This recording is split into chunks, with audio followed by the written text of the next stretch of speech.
Bien, hermanos, vamos a entrar en la parte del sermón de hoy y como les anuncié hace 8 días, vamos a continuar por unos domingos terminando ya estos sermones a través del Evangelio de San Mateo, que llevamos ya más de un año en ellos, pero que considero han sido de gran bendición. Para hoy vamos a abrir nuestras Biblias, por favor, en Mateo capítulo 26, versículo 30.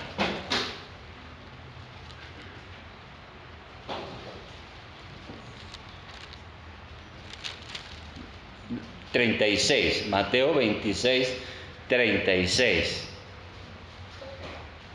Y vamos a referirnos a él con la ayuda del Señor hasta el versículo 46.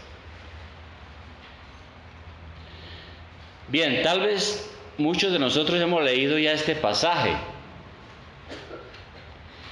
Es un pasaje supremamente conmovedor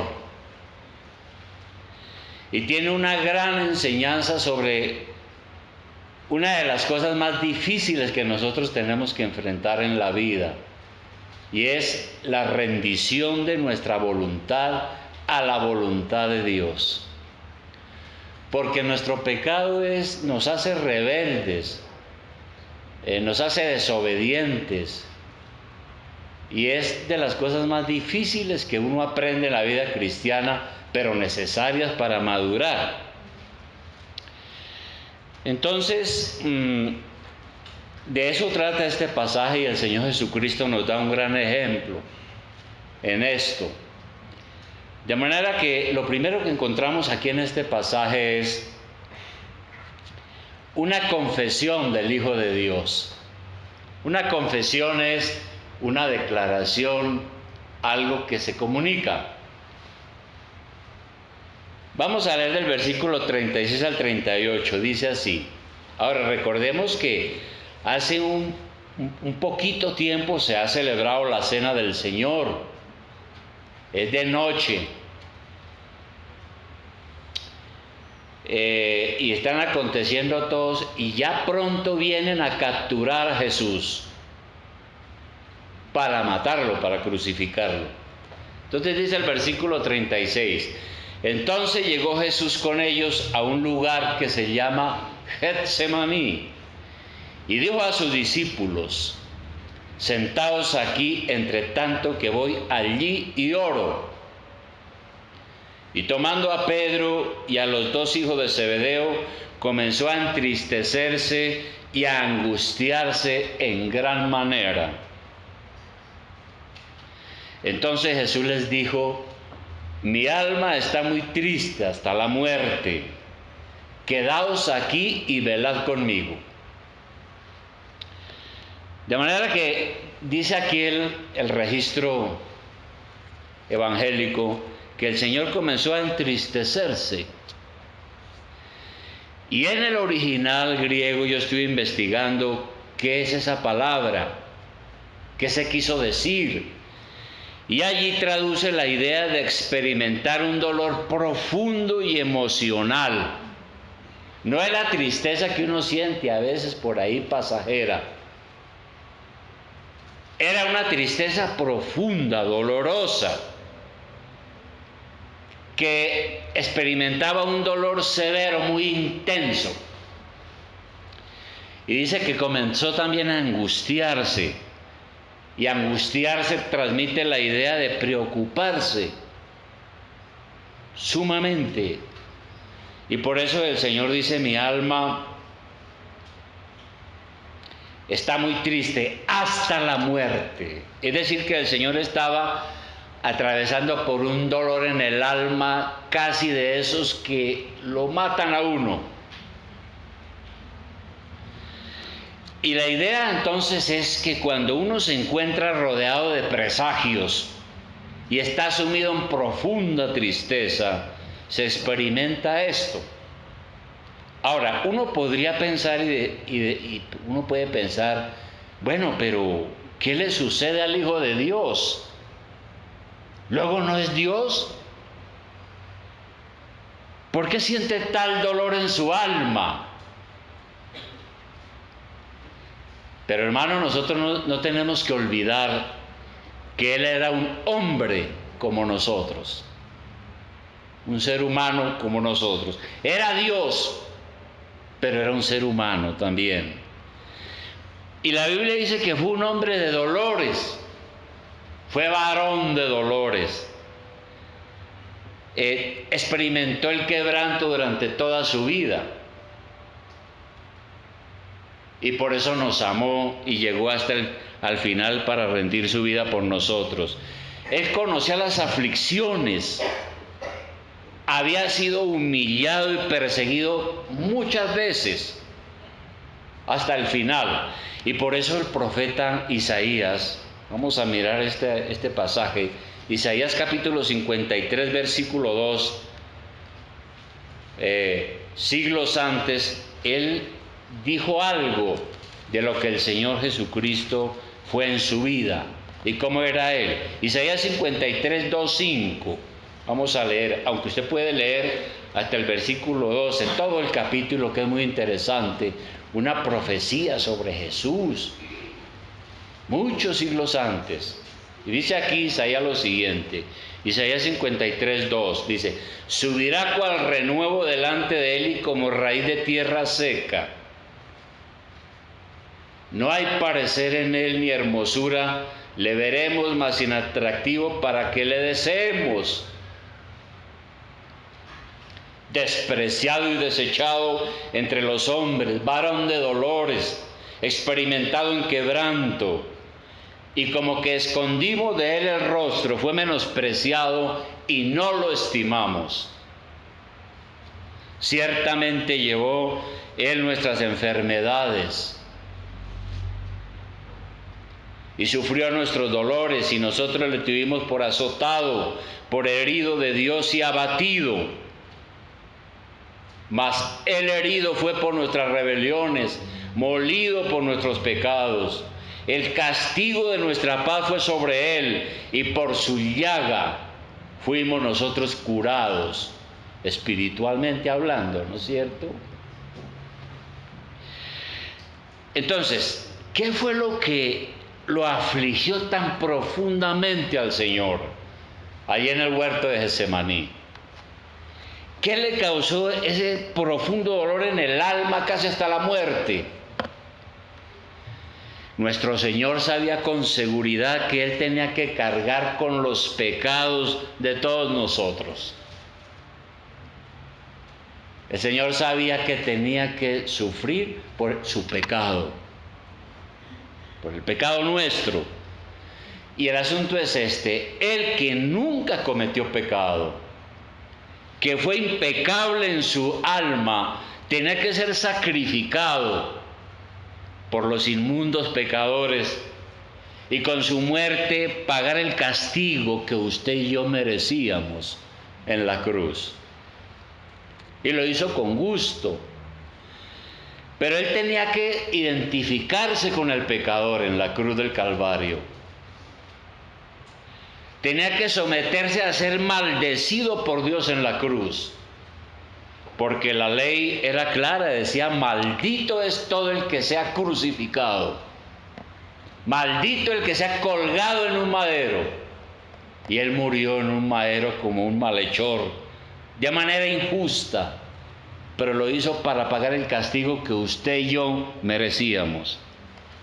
Y tengo aquí 3 versículos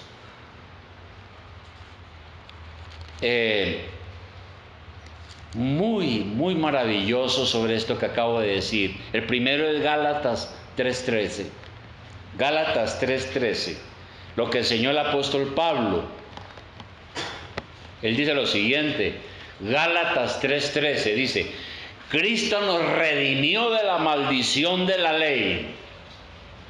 Nos redimió quiere decir, nos libertó de la esclavitud, de la condenación, porque somos pecadores y la ley nos tenía bajo juicio, bajo maldición. Cristo nos redimió de la maldición de la ley, hecho por nosotros maldición, porque está escrito: maldito todo el que es colgado en un madero. Y 2 Corintios 5:21. En 2 Corintios 5:21 dice el apóstol Pablo lo siguiente: al que no conoció pecado, al que no conoció pecado, por nosotros lo hizo pecado, para que nosotros fuésemos hechos justicia de Dios en él. Y Hebreos 9:22. Hebreos 9:22. Hay muchos versículos, pero estos son unos versículos supremamente claros. Hebreos 9:22, ¿qué dice? Dice, era el mandato que había en el Antiguo Testamento, ¿no? Decía, casi todo es purificado según la ley con sangre, y sin derramamiento de sangre no se hace remisión, no hay perdón, no hay liberación. Y Jesús derramó su sangre en la cruz por nuestros pecados para que tuviéramos liberación, perdón y salvación. De manera que Jesús no se angustió por miedo a la muerte, como nosotros. No fue la muerte lo que le causó dolor en su alma, sino su comprensión, su entendimiento de que la muerte es la justa ira de Dios contra el pecado, y que ahora él debía ser el objeto de la ira de Dios por los pecados de su pueblo, es decir, por los pecados de nosotros. Como dice el apóstol Pedro, el justo murió por los injustos para llevarnos a Dios. De manera, hermanos, que el Señor entonces, aquí lo que vemos es su profundo sufrimiento, su dolor por nuestros pecados. Y humanamente pues se afligió y lloró. Y lo mínimo que podemos hacer ahora nosotros es llorar también por nuestro propio pecado. ¿Usted ha llorado por su pecado? ¿Ha llorado usted por su pecado? Eso es una experiencia muy saludable, cuando el Espíritu Santo nos quebranta y podemos arrodillarnos y llorar por nuestro pecado y nuestra miseria, y clamar al Señor para que Él nos limpie y nos haga personas nuevas. En segundo lugar, después de que el Señor dice estas cosas, nosotros encontramos en este pasaje de Mateo 26 la oración del Señor buscando dirección, buscando orientación. Versículo 39. Dice, yendo un poco adelante, se postró sobre su rostro orando y diciendo, Padre mío, si es posible, pase de mí esta copa, pero no sea como yo quiero, sino como tú. Dice aquí entonces la Escritura que el Señor se postró, y el significado es que el Señor se arrodilló y puso la frente contra el suelo. Es una manera de orar entonces con la cual se veía una profunda aflicción del espíritu, una plena humillación ante Dios. Y aquí Jesús entonces tuvo una suprema lucha para someter su voluntad a la voluntad de Dios. No era fácil que él tuviera que identificarse con el pecado cuando nunca conoció pecado, y cuando sabía que el que pecaba tenía encima la maldición de la ira de Dios. Para nosotros que hemos tenido la experiencia del pecado y que llevamos el pecado en nuestra naturaleza, nosotros sabemos de qué se trata. El asunto es bien conocido, pero para el Señor Jesús, que era el Dios encarnado, el pecado era algo horrible, detestable. Por eso el profeta decía, muy limpio eres de ojos para ver el mal. Y hermano, hay una cosa así, aquí una lección importante, y es que precisamente es frente a la crisis, frente a los grandes desafíos, frente a las decisiones importantes, cuando nosotros más debemos buscar al Señor para conocer su voluntad y hacerlo con fe y humillación por nuestro pecado.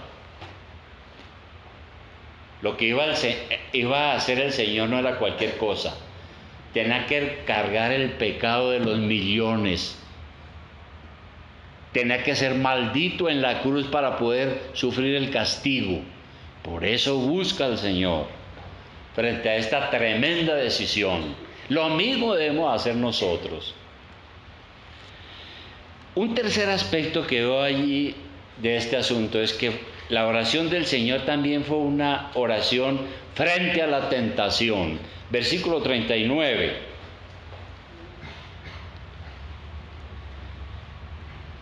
Dice, yendo un poco adelante, se postró sobre su rostro orando y diciendo, Padre mío, si es posible, pase de mí esta copa, pero no sea como yo quiero, sino como tú. 40.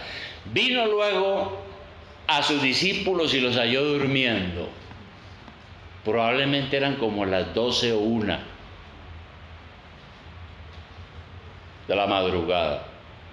Y dijo a Pedro, ¿así que no habéis podido velar conmigo 1 hora?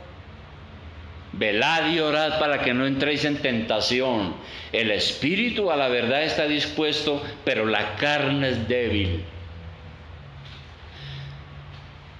De manera que en el 39 el Señor le dice a Dios, pasa de mí esta copa, pero no sea como yo quiero, sino como tú.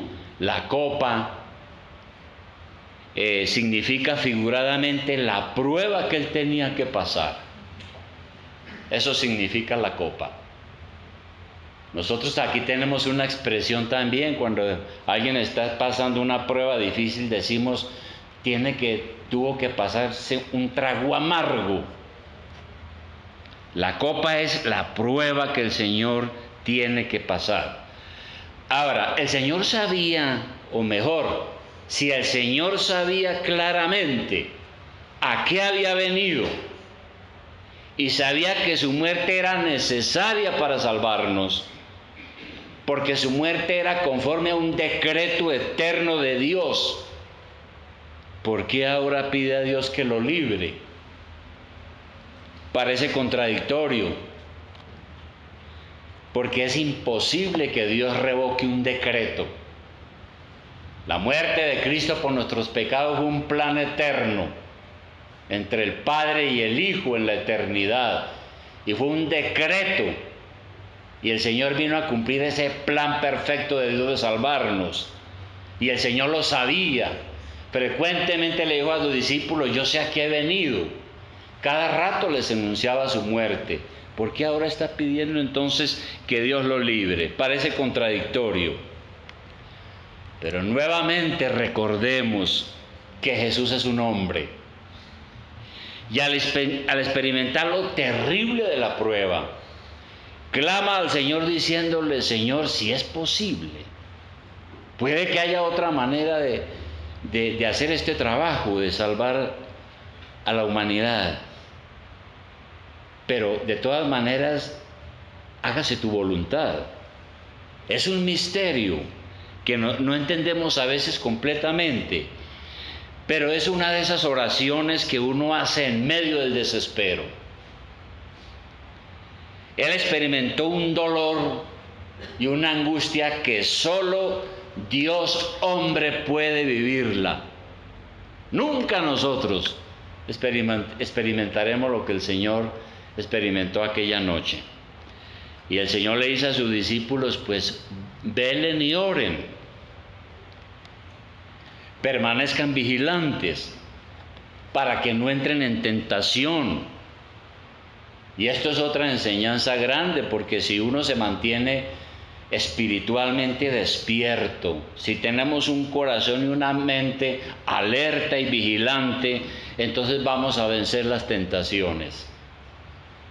Pero si uno ni siquiera ora, ni siquiera entiende que tiene que estar permanentemente vigilante porque Satanás y el pecado lo puede derrotar, pues estamos haciendo algo grave. La tentación para los discípulos era dudar o ser infieles a Jesús.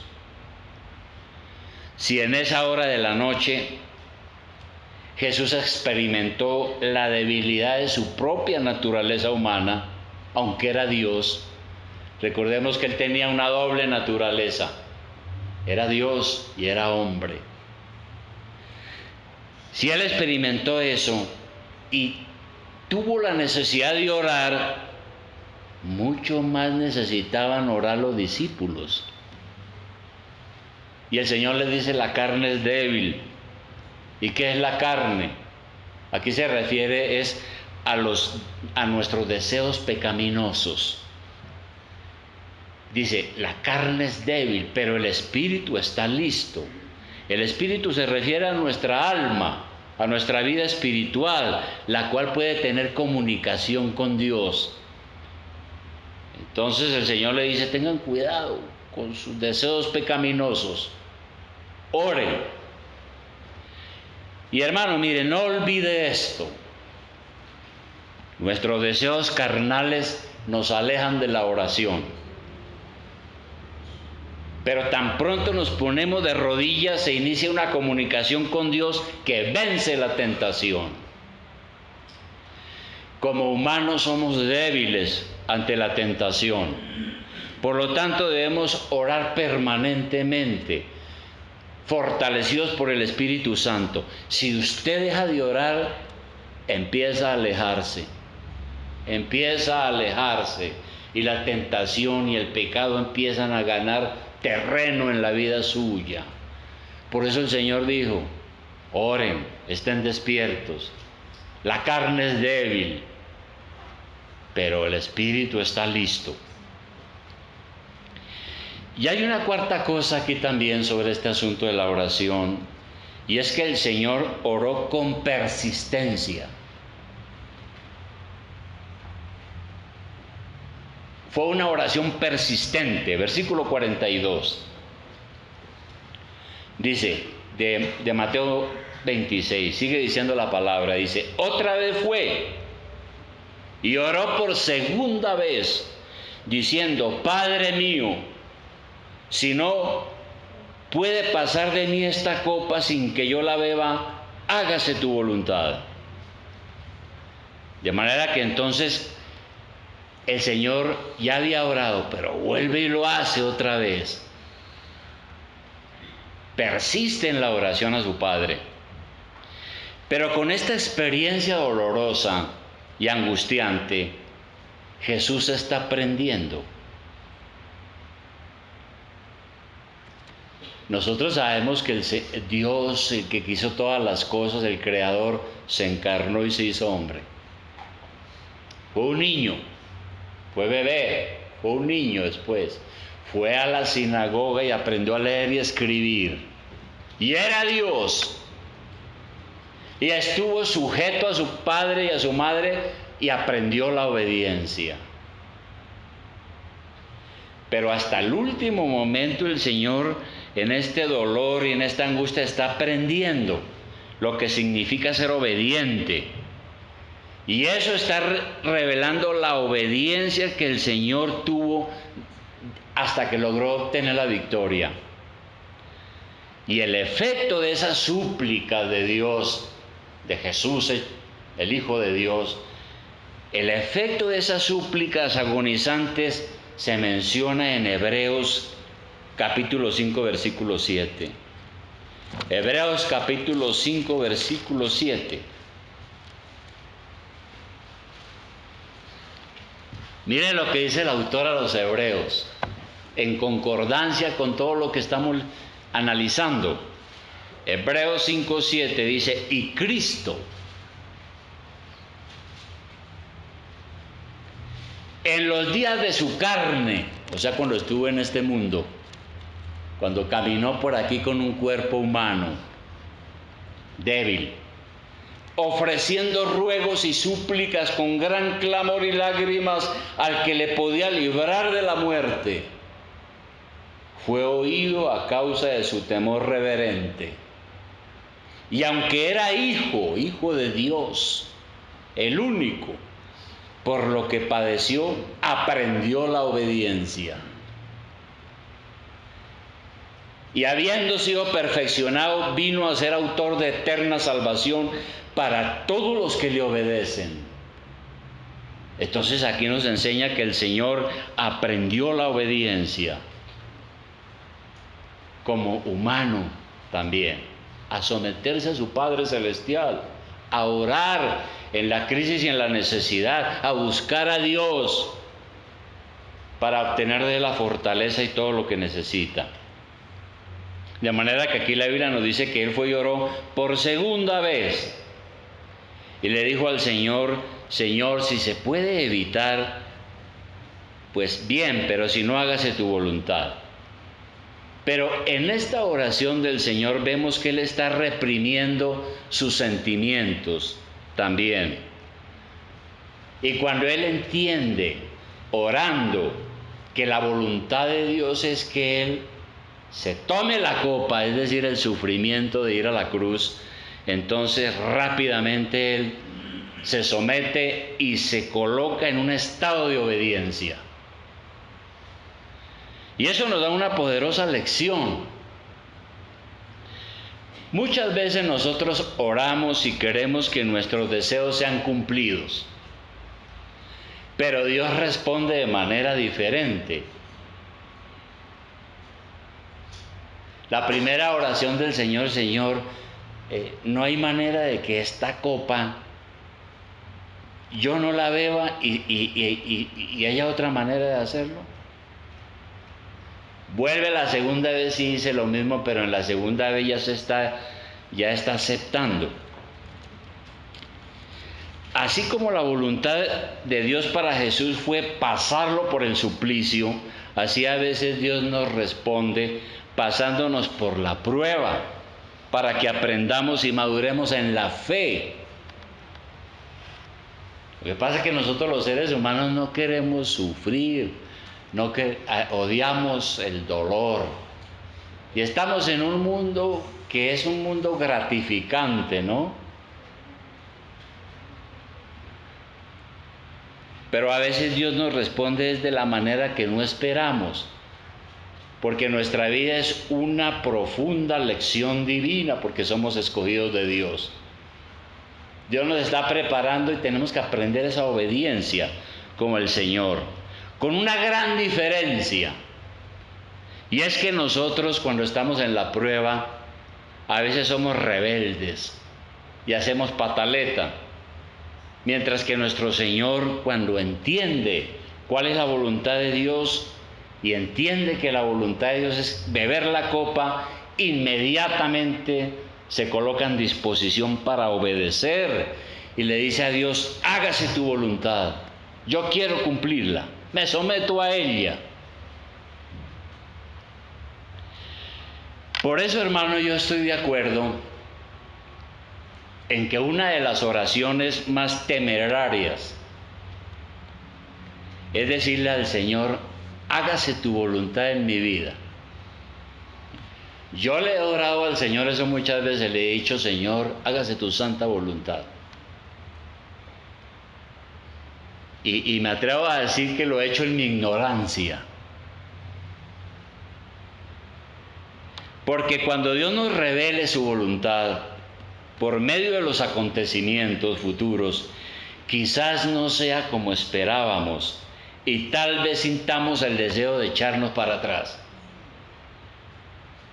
Porque cuando uno le pide a Dios que se haga su voluntad, uno quiere es que Dios le dé plata, que Dios nunca se enferme, que uno sea feliz, que pueda hacer miles de cosas felices, que viva muy alegre, que tal. Y Dios nos responde así.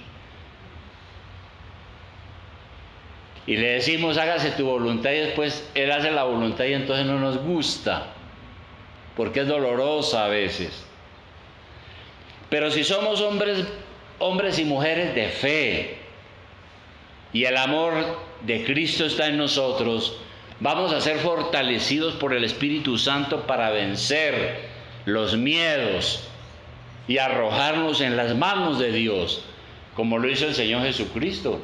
Dijo, bueno, Señor, ya sé que esa es tu voluntad, aquí estoy, hágase tu voluntad. Y entonces la última cosa sería esa, ¿no? La aceptación de la voluntad de Dios. Lo que el Señor termina haciendo. En su profunda soledad, los discípulos no le acompañaron en su oración, lo dejaron solo. Y a veces cuando uno está atravesando problemas y uno dice, ¿y ahora qué camino cojo? Es cuando uno más necesita a veces de que los hermanos oren por uno y que lo acompañen. Pues Jesús se quedó solo, pero no estaba solo, porque Dios el Padre estaba con él. Y Lucas, el evangelista Lucas, registra algo interesante en Lucas 22:43. Un pasaje paralelo que habla de lo mismo, pero añade otros elementos, otros detalles.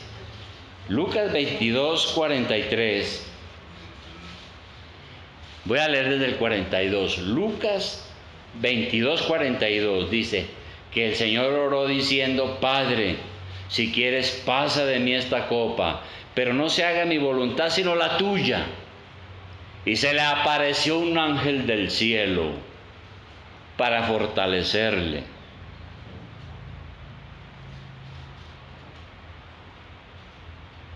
Y estando en agonía oraba más intensamente. Y era su sudor como grandes gotas de sangre que caían hasta la tierra. Ahora, siempre me llamó la atención ese asunto, ¿no? El Señor con su frente en el suelo, arrodillado, con un dolor en el alma, casi para morir, clama a Dios en su profundo dolor, porque iba a dar su vida en la cruz por usted y por mí. Iba a ocupar el lugar suyo, de usted que es pecador, sin él ser pecador. Entonces me pregunté, ¿pudo realmente sudar sangre? Y la respuesta es sí. Algunas investigaciones médicas han descubierto, yo estuve leyendo un poco sobre esto de medicina, algunas investigaciones han descubierto que cuando una persona está bajo tensión o estrés extremo, como el que tuvo el Señor, fue una condición extrema, los vasos sanguíneos se congestionan cerca a las glándulas sudoríparas a causa del estrés y pueden provocar fácilmente una dilatación de los vasos capilares subcutáneos hasta el punto que se revientan y brotan por la piel combinados con el sudor. De manera que todo esto que dice la Biblia así fue, hermanos. Todo es posible. Ahí no dice que era una imaginación del autor. No, fue que sudó, pero parecía. No, aquí es claro en lo que dice la Escritura. Y luego entonces el Señor se dirige a sus discípulos diciéndoles, volviendo a Mateo 26, en el versículo 45, el Señor se dirige a sus discípulos después de que ora 3 veces en agonía. Entonces vino a sus discípulos y les dijo, dormid ya, descansad, porque ya él se había sometido a la voluntad de Dios y había entendido claramente que tenía que identificarse con nuestros pecados y que la ira de su Padre iba a estar sobre él. Entonces le dice a sus discípulos, descansen, versículo 45, entonces vino a sus discípulos y les dijo, dormid ya y descansad, he aquí ha llegado la hora, y el Hijo del Hombre es entregado en manos de pecadores. levantaos, vamos, ve, se acerca el que me entrega. Ha llegado la hora, dice aquí. El Señor ya ha vencido y entonces descansa de su ansiedad. Tranquilo. Y hay una cosa muy interesante. Un poco antes, un poquito, tal vez una hora antes. ¿Dónde estaba Jesús? Antes de entrar en Getsemaní. Estaba en el aposento alto instituyendo la cena del Señor. Y él había dicho algo. Juan 14:30. Juan 14:30. El Señor había dicho algo. Está en Juan 14:30. Le dice lo siguiente a sus discípulos: no hablaré ya mucho con vosotros, porque viene el príncipe de este mundo y él nada tiene en mí. Y el príncipe de este mundo pues es Satanás, no que él gobierna absolutamente, porque Satanás está bajo el poder de Dios, no puede hacer lo que quiera, pero sí está gobernando los corazones de muchos que viven en el pecado. ¿Y por qué el Señor dijo esto? ¿O qué aprendemos ahí? Se nos revela también que hay un conflicto con Satanás. Cuando los líderes y soldados llegan a Getsemaní a apresarlo, el Señor dice algo en Lucas 22:53, que es el pasaje paralelo, que ya miramos, Lucas 22:53. Llegan entonces los soldados y Judas Iscariote va y le da un beso, que era lo que se usaba, ¿no? Los discípulos besaban a sus maestros. Entonces le dice a los soldados: mire, al que yo lo bese, ese es Jesús. Es de noche. Entonces se acerca a Jesús y: ¿cómo estás, maestro? Y le da un beso.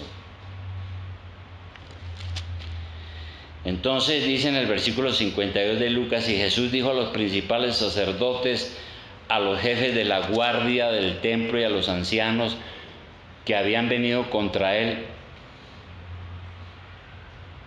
como contra un ladrón habéis salido con espadas y palos, habiendo estado con vosotros cada día en el templo, no extendisteis las manos contra mí, mas esta es vuestra hora y la potestad de las tinieblas. Él dice: esta es la hora de ustedes, esta es la hora del poder de las tinieblas, es decir, es la hora de Satanás. Y entonces el Señor aquí nos revela que Satanás estuvo involucrado en todas estas cosas. Desde el mismo momento en que instituyó la cena del Señor y anunció la traición de Judas. Y cuando Judas partió el pan, Satanás entró en él, dice otro evangelista. Y cuando el Señor entró en Getsemaní, libró una lucha intensa contra la tentación. Conclusión, hermanos. Concluyamos. La agonía en Getsemaní nos revela la completa humanidad de Jesús. Era hombre. La revelación de la palabra nos enseña que Jesús tenía dos naturalezas. Recordemos eso. Jesús era verdaderamente Dios y verdaderamente hombre. Por lo tanto, tenía dos voluntades, una divina y una humana. Pero su voluntad humana se somete a nuestro Dios. Entonces fue verdaderamente Dios y verdaderamente hombre. Como humano venció la tentación y nunca cometió pecado. Satanás intentó hacerlo caer, como hizo caer a Adán, y Satanás fracasó porque no pudo.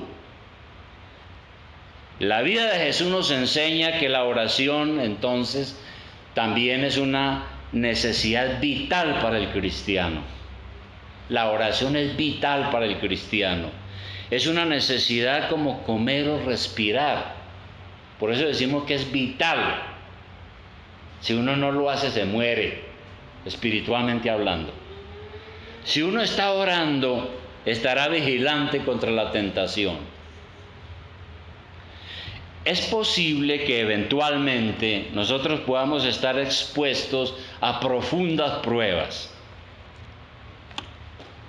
Aquí yo no sé cuáles han sido sus pruebas en la vida, sus sufrimientos, sus agonías, sus dificultades, pero creo que todas las hemos tenido. Pruebas que nos van a doler, que nos van a hacer desfallecer, que nos van a llenar de dudas. Pero si buscamos al Señor, Él nos va a fortalecer para que no nos falte la fe. Como le dijo a Pedro, la verdad es que usted antes que cante el gallo me negará 3 veces.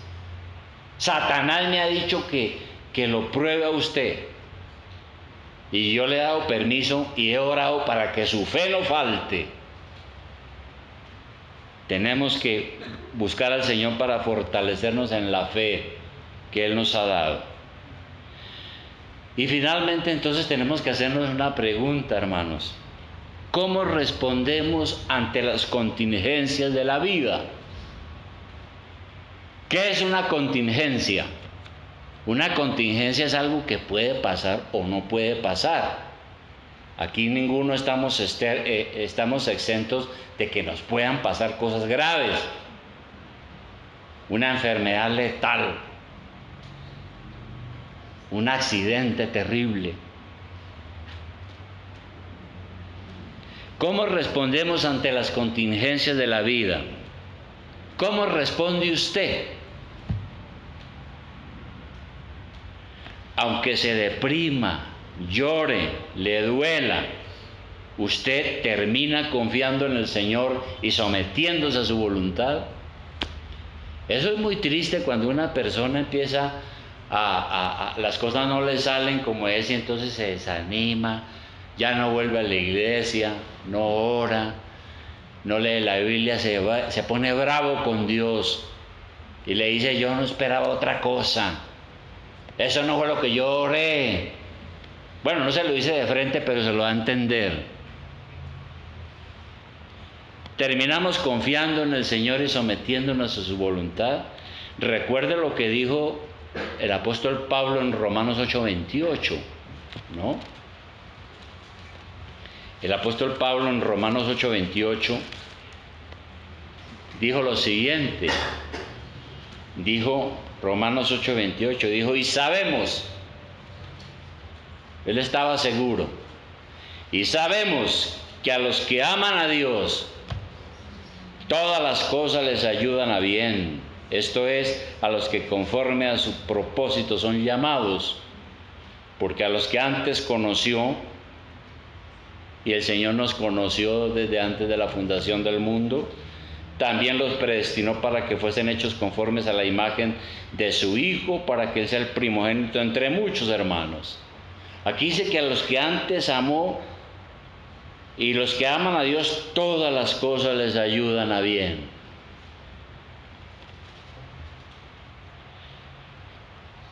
Cuando yo tenía como 15 años, yo creo que la prueba más terrible fue la muerte de mi papá. Y fue asesinado de 8 balazos. Y entonces yo decía, yo no era cristiano, pero pues todos los colombianos en la escuela le enseñan a uno historia sagrada y le enseñan a rezar. La profesora de tercero de primaria me regaló un crucifijo que yo tenía en la cabecera de mi cama y ahí rezaba el Padre Nuestro todas las... Pero cuando pasó eso yo decía, pero ¿cómo es posible? Yo no entiendo esto yo no lo puedo entender. Y todavía no lo entiendo, hermano. ¿Sí me entiende? Pero sucedió. Y tengo que ahora entender que fue la voluntad de Dios. Tal vez en el cielo le vaya a preguntar con más claridad, que me explique bien cómo fue. Pero por ahora, hermano, me toca darle gracias a Dios y someterme y seguir sirviéndole como lo ha hecho hasta ahora. Entonces, hermano, la pregunta: ¿cómo responde usted ante las contingencias, ante las pruebas, las dificultades? ¿no? Se deprime, llore, le duele. Claro, muchas veces vamos a llorar, vamos a deprimirnos, nos va a doler. Como dijo un hermano, usted tiene ganas de llorar por las cosas que le están pasando, llore, hermano, porque las lágrimas las hizo Dios para eso. Pero busca al Señor, porque a los que aman a Dios, todo les ayuda para bien, aunque a veces uno no entiende. Vamos a orar.